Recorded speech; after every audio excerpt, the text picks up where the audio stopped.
네, 월요일입니다. 시장의 중심에 있는 주요 이슈들을 토대로 섹터별 전략 그리고 집중 분석까지 이어집니다. 이지원의 크로스체크 시작합니다. 이번 주는 아무래도 지난주 금요일에 여러분들 좀 보셨을 겁니다. 반도체를 중심으로 낙폭이 좀 확대됐었던 뉴욕 증시 마감 일정이 있었기 때문에 조금은 악재성으로 느껴지는 이슈들 정리해보고요. 이번 주 키워드와 FOMC 전망까지 함께 알아보도록 하겠습니다. ISL 이지원 대표 나오셨습니다. 안녕하십니까? 안녕하세요. 네, 안녕하십니까? 아쉽게도 말씀드린 대로 지난 금요일에 좀 낙폭을 그리면서 뉴욕 증시가 마감이 됐었는데요. 지난주에 특히나 또 경제 지표도 좀 많았던 것 같고요. 여러 가지 이슈들을 뿜어내면서 투자자분들이 좀 정리가 어려우실 것 같아요. 그래서 간단하게 최근의 상황을 좀 정리해 주시면 좋을 것 같습니다. 일단 이제 미국 증시가 조정을 조금 이어가는 모습을 좀 보였고요. 지금 그 미국 증시에 이제 가장 하락 압박을 줬던 게 국채금리의 상승과 유가의 상승. 여기에 그 선물옵션 만기가 지난주 지나면서 어느 정도 그 패시브 물량이 정리가 되는 구간도 겹쳤기 때문에 아마도 변동성이 좀 나올 시기였고, 그렇게 본다면은 빅테크 기업들의 차익 매물이 일부 이제 나올 수 있는 구간이었습니다. 그러니까 그 부분에서 단기 이제 TSMC 모멘텀이나 이런 게 좀 겹치면서 전반적으로 시장이 좀 압박을 받았고요. 중국 경기에 대한 이제 우려감도 계속해서 나오고 있는데, 지난주는 생각보다 이제 중국 경기가 좀 나쁘지 않았습니다. 그러니까 그 부분 때문에 살짝 기대감을 좀 가졌지만 여전히 경기 부양책에 대한 미흡함이 좀 지적이 되면서 전반적으로 시장은 조정을 좀 이어가는 모습이었습니다. 여기에 알고 계신 것처럼 지난주에 이제 UAW 전미자동차협회에서 이제 파업에 돌입을 했는데요. 물론 지금은 전체 파업은 아니고 상징성을 가지는 세계 공장의 이제 부분 파업 형태로 나왔는데, 어쨌든 이 부분이 어떻게 진행이 될 거냐라는 부분도 이번 주에 조금 관건이 될 것 같습니다. 그러니까 지난주에 이런 부분들이 이제 복합적으로 작용을 했고, 아마도 이제 이번 주에 넘어가면서부터는 FOMC에서 이제 어떤 발언이 나올 거냐는 부분에 시장이 좀 촉각을 세울 것 같습니다. 그러니까 이런 전반적인 부분을 봤을 때 시장이 지금은 큰 분기점을 좀 지나고 있다라고 인식을 하시는 게 좋을 것 같습니다. 알겠습니다.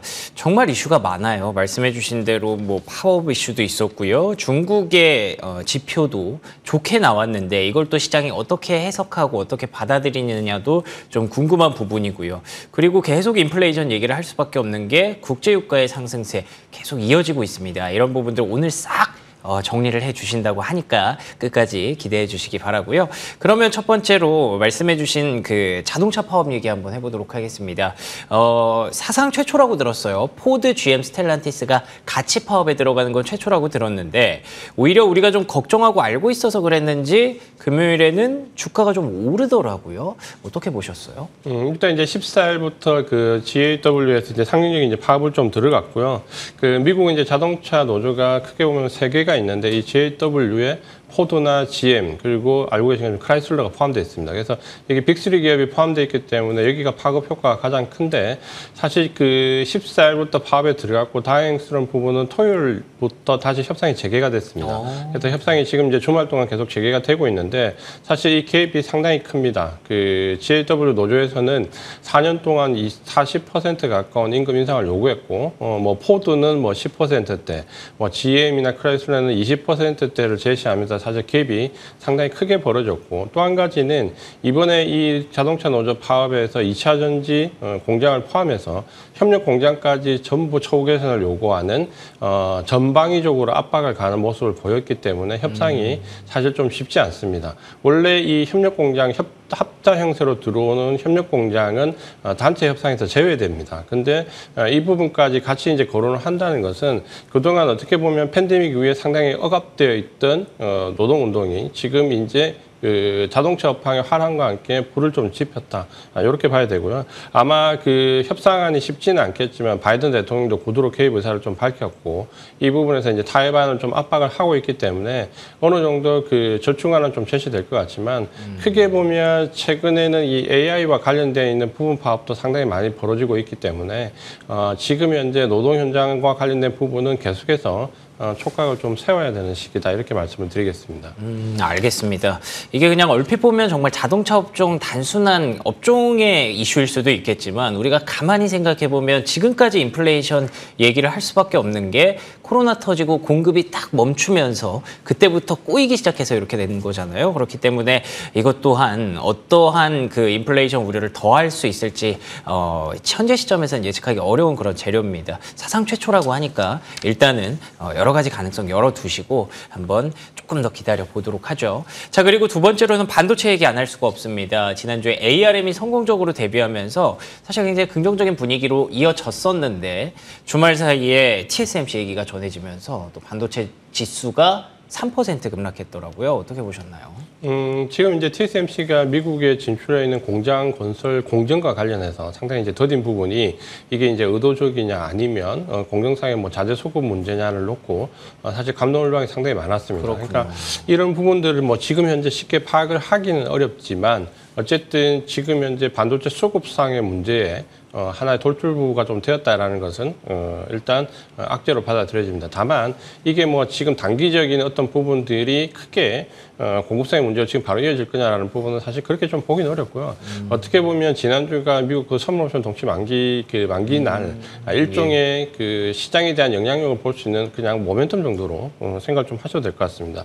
ARM이 최근에 이제 상장을 했고 상당히 주가가 좀 가팔랐고 물론 금요일은 일부 이제 하락을 좀 했지만 전반적으로 역시 ARM이 상장이 좋은 시기에 상장을 했고 AI 반도체와 관련되어 있는 붐이 부는 시기였고 사실 이제 AI 그 자체가 원래 뭐 우리가 잘 알고 있는 모바일 폰에서 AP라 불리는 여기에 설계와 관련된 부분에서 거의 뭐 90% 이상 시장 점유율을 가지고 있기 때문에 로열티로 어떻게 보면 안정적인 수익을 취하는 부분에서는 상당히 점수를 받고 있지만 사실 뭐 지금 당장 AI 반도체와 관련된 부분은 사실 없습니다. 근데 손정희 회장이 이 상장 시에 AI 반도체를 굉장히 강조했죠. 그러면서 이제 AI 그 붐에 어쨌든 지금 현재 ARM이 기름을 좀 부은 격이 역시 되었습니다. 그래서 아마 지난주 그 선물옵션 동시만기 이후에 그 차익 매물과 일부 이제 악재 모멘텀이 좀 나왔지만 아마도 그 지금 현재부터 해서 오히려 하반기 4분기로 넘어가면서 AI 반도체 쪽은 모멘텀이 충분히 강화될 가능성이 있습니다. 다만 TSMC 문제가 좀 나왔지만 우리가 지난 한두 달간 보면 이 필라델피아 반도체 지수 내에서 각 섹터별 종목별 등락을 보면 시스템 반도체와 메모리 반도체 등락이 좀 달랐습니다. TSMC나 AMD 같은 시스템 반도체는 사실 지난 한두 달 동안 계속해서 조정을 좀 받았고요.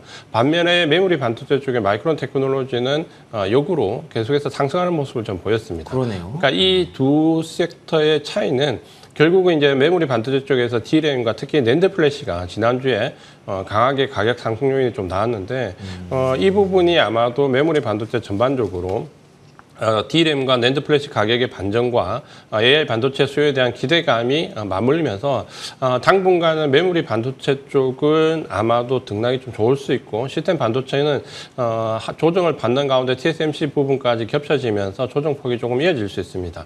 그래서 시스템 그 반도체나 메모리 반도체 지금은 반도체 내에서도 등락이 조금 차별화될 수 있다는 쪽으로 생각을 하시는 게 좋을 것 같습니다.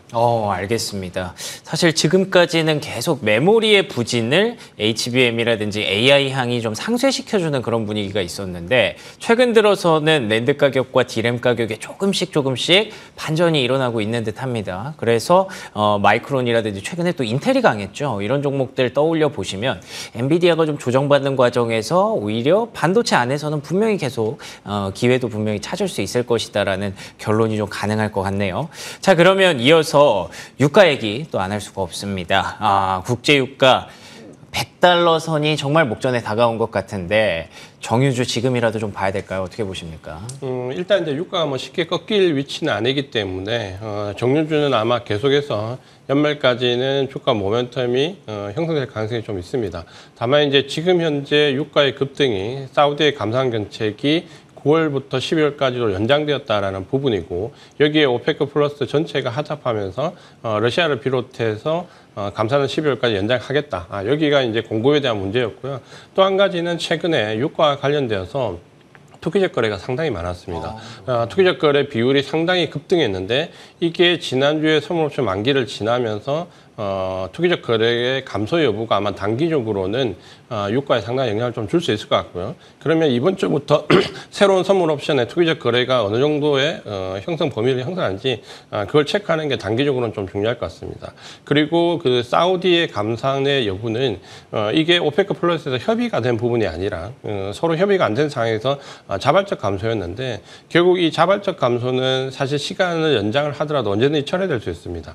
특히 이제 이란산 석유나 지금 이제 북아프리카산이 최근에 자연재해 때문에 조금 딜레이가 됐는데 이런 부분들이 증산이 나왔을 때 과연 오페크 플러스가 자발적으로 감산을 계속 유지할 수 있느냐 여부는 조금 더 체크를 해보셔야 될 것 같고요. 그런 점에서 유가는 아마 지금 당장 하방 압력을 받지는 않겠지만 변동성은 상당히 커질 수 있다. 연말까지는 이런 부분들에 좀 염두를 해두시고 투자를 하시는 게 좋을 것 같습니다. 알겠습니다. 지금 계속 상승 추세를 타고 있기 때문에 당장 하방으로 떨어지거나 그게 꺾이지는 않겠지만 글쎄요. 감산을 언제까지 정말 계속 이어갈 수 있을지에 대해서는 약간은 좀 회의적인 시선도 있으신 것 같습니다. 자, 지금까지 이렇게 쭉 얘기를 많이 나눠봤어요. 자동차 업종, 반도체 얘기, 유가까지 얘기를 나눠봤는데 어찌됐든 뭐 지금 시장이 불안한 건 사실이지만 지난주에 선물 옵션 동시 만기일 영향도 분명히 있었을 거고요. 그 안에서 기회도 여러 가지 찾을 수가 있었는데 이번 주에 가장 큰 이슈로 또 FOMC가 기다리고 있기 때문에 그 전까지는 뭔가 또 액션하기 어려울 것 같기도 합니다. 전략을 한번 간단히 정리해 주실 수 있을까요? 이번 주 이제 FOMC가 사실은 상당히 중요합니다. 예. 지금 이제 FOMC는 어떻게 보면 지금까지 이어져 왔던 금리 인상 기조에서 금리 인상 중단을 이제 과시하는 시점이 되느냐 여부가 상당히 중요합니다. 만약에 여기서 뭐 동결이 지금 우세한데 동결이 되든 혹은 25bp 인상이 되든 그 이후에 금리 인상 중단이라는 시점이 과시화된다면 일단은 크게 보면 국채금리 상승률이 둔화될 수 있습니다. 지금 블룸버그나 지금 예측하는 많은 기관에서 미국 국채금리가 아마 이번 3분기가 가장 높은 시기가 될 것이라고 예측을 많이 하고 있습니다. 그러니까 이유는 결국은 이제 금리 인상 중단 시점에 들어가면서 국채금리가 이제 꺾일 걸로 예상을 하고 만약에 국채금리가 일부 상승이 이제 완화되기 시작하면 증시에 그 압박을 가하는 하락 모멘텀이 상당히 줄어들게 됩니다. 그렇게 되면 이제 본격적으로 기업들의 실적이나 경기와 관련된 부분이 상당히 중요하게 받아들일 수 있는데 그 여파는 지난주에 보시면 CPI나 PPI 지표가 상당히 노이즈가 있었음에도 불구하고 시장이 그렇게 하방 압박을 많이 받지 않았다는 것은 이제 시장이 크게 보면 금리 인상 중단의 시기에 대한 부분을 어느 정도 서서히 받아들이고 있다라고 보시면 아마 증시는 이제 새로운 분기점에서 전혀 다른 사이클로 접어들 수 있는 시기에 이제 들어가게 됩니다. 그렇게 된다면 지금까지 지루하게 좀 공방을 벌였던 조정 압박이 어느 정도 주가가 상승을 할 수 있는 모멘텀으로 좀 바뀔 수 있는 시점이 되고 기업별로 다르겠지만 실적 EPS가 상향되는 종목들 위주로 주가 등락은 좀 강하게 나올 수 있습니다. 거기에 있는 빅테크 기업이나 임의 소비재, 경기 소비재들이 상당한 주가 탄력을 가져갈 수 있는데 지금부터는 이제 이런 주도주 섹터를 탐색하고 편입하는, 준비하는 이제 그런 단계에 진입을 했다라고 보시면 될 것 같습니다. 알겠습니다. 말씀드린 대로 이슈도 굉장히 많고요. 그 와중에서 지표도 엇갈리고 해석이 굉장히 어려웠는데 그 이유를 어떻게 보면 대표님과의 대화에서 좀 느낄 수가 있었던 것 같아요. 말씀해 주셨던 새로운 분기점, 전혀 다른 사이클이 나타날 수 있을 가능성을 우리가 준비를 하고 있는 구간이기 때문에 원래 항상 뭐 차도 그렇고 시장도 그렇고 분기점에서는 좀 엇갈리고 어렵고 복잡하기 마련이잖아요. 그 과정을 우리가 겪고 있다고 봐야 될 것 같고요. FOMC 이후에 또 어떤 사이클이 나타날지 오히려 조금 기대감도 느껴지는 그런 내용이었던 것 같습니다. 지금까지 ISN 이지환 대표와 함께 얘기 나눠봤습니다. 오늘도 좋은 말씀 고맙습니다. 감사합니다.